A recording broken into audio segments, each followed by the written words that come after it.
Bueno, entonces vamos a seguir. Como habíamos dicho, se clasifican también por las mutaciones por su efecto. Existen diferentes tipos de mutaciones, entonces podrían ser letales, deleterias, beneficiosas, morfológicas y bioquímicas.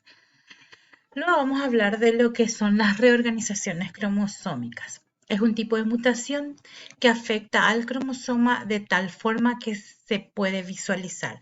Hay dos grandes tipos de reorganizaciones cromosómicas. A una las llamamos las numéricas y a otras las estructurales. En las reorganizaciones numéricas tenemos a la trisomía del 21, el síndrome de Down o la aneuploidía. El ejemplo más claro de aneuploidía en el ser humano es el síndrome de Down. Las personas que lo presentan tienen 3 cromosomas 21, por lo que también recibe el nombre de trisomía del 21. Esta mutación aparece durante la meiosis por un mal reparto de los cromosomas. Los niños nacen con fallos en el crecimiento o retraso mental y bajo tono muscular. Un buen ambiente educativo puede paliar estas consecuencias. Luego está la euploidía. Ocurre cuando la ganancia o pérdida de los cromosomas, ¿verdad? Se hace todo en el juego, se hace en todo el juego cromosómico. Este último caso se podría pasar de un genoma de 2 juegos de cromosoma a 3 juegos, lo cual ha sucedido en la evolución de las plantas. Entonces, vemos en cuanto a reorganizaciones numéricas, la aneuploidía en el síndrome de Down o trisomía del 21. Esto generalmente vemos en el ser humano. Y la euploidía es ya el juego de cromosomas y esto se ve más en la evolución de las plantas.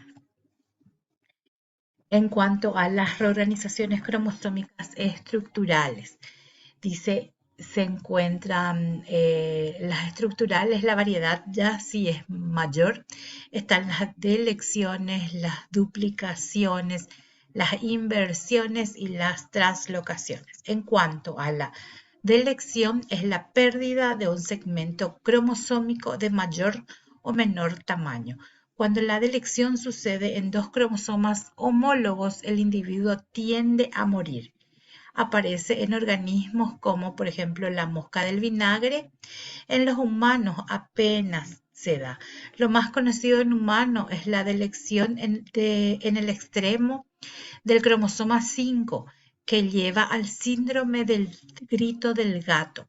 Los niños que presentan esta delección tienen retraso mental y se caracterizan por un llanto que es parecido al maullido de los gatos.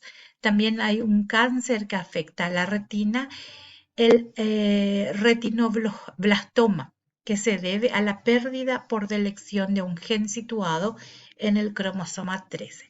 Entonces, nosotros vemos entonces delección cuando tenemos la pérdida de un segmento o de una parte de ese cromosoma de mayor o menor tamaño. Esa delección puede ser más pequeña, el segmento pequeño o puede ser más grande. Cuando sucede en 2 cromosomas homólogos, entonces el individuo muere. También aparece, dice, en las moscas del vinagre y en los humanos como en el extremo 5 y da este síndrome del grito del gato. También en el cromosoma 13, en donde afecta a la retina, a un tipo de cáncer que es el retinoblastoma. Luego, la duplicación. La duplicación es la repetición de un segmento cromosómico de menor o de mayor tamaño también. Ciertas duplicaciones causan síndromes que afectan a la correcta constitución del organismo.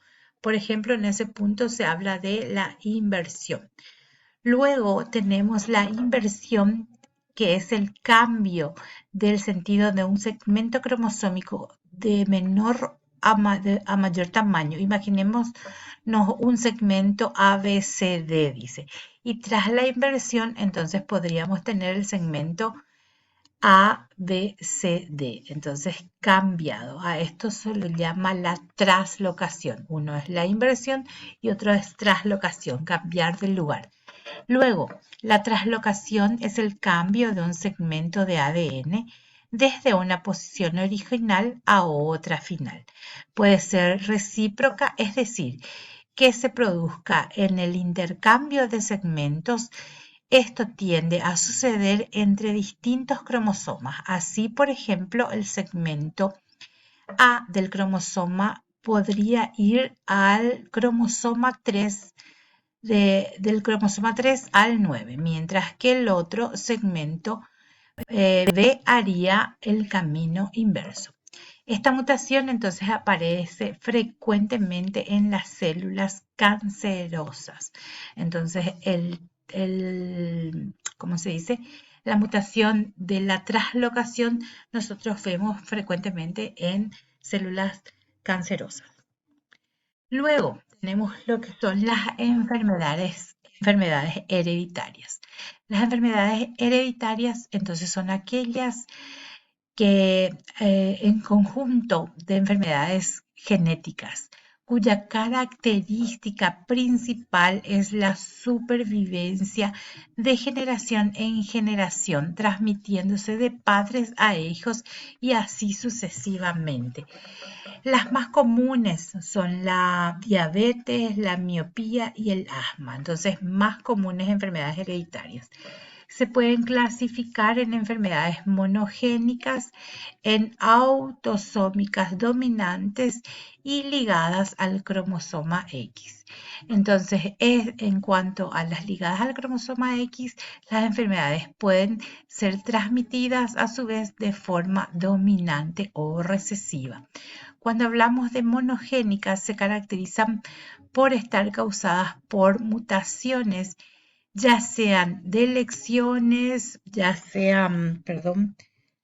lecciones o cambios en las bases nucleótidas o en algunos genes en concreto. Cuando se habla de también estas eran enfermedades monogénicas, pueden ser autosómicas recesivas, por la que la enfermedad se manifiesta en dos copias del gen mutado en el genoma de la persona afectada, cuyos padres normalmente no padecen la enfermedad, pero sí portan cada uno una copia de ese gen mutado, por lo que pueden transmitir a la descendencia, pero ellos no están, vamos a decir, mostrando, dando la sintomatología de esa enfermedad.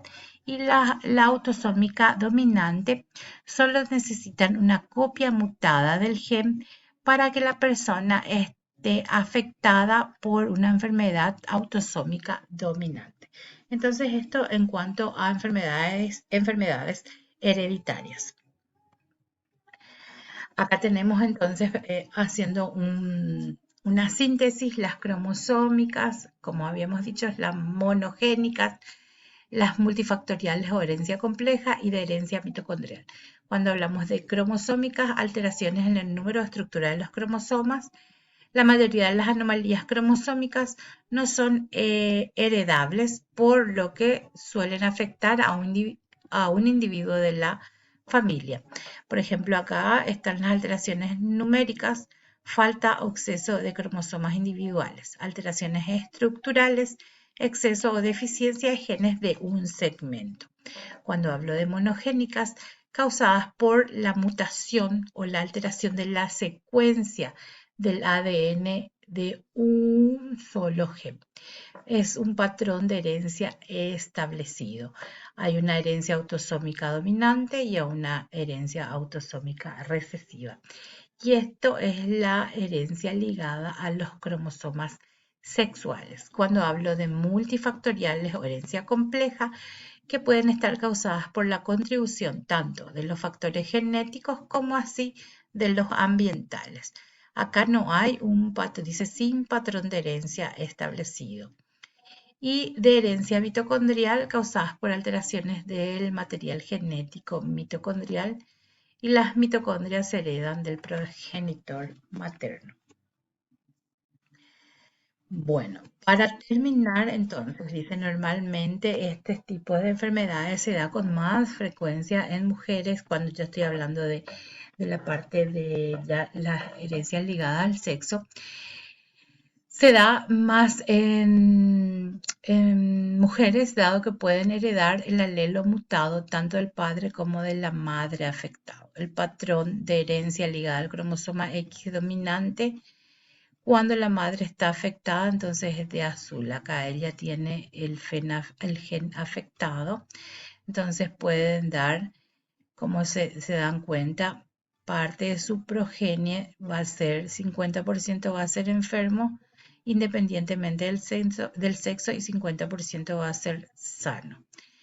Y cuando el patrón de herencia ligada al cromosoma X dominante, cuando el padre está afectado en azul, el padre tiene el gen afectado, entonces acá sí está referente al sexo, entonces 100% de las mujeres van a ser enfermas y 100% de los hombres van a ser sanos.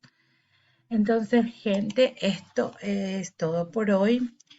Terminamos así entonces lo que es la parte de genética y herencia para hacer un cuadro. Traté de hacer lo más condensado posible porque estamos un poco atrasados, así es que deberíamos ir haciendo saltos más grandes, tratando de agarrar los puntos más importantes, que es lo que yo estoy tratando de hacer en todas las clases.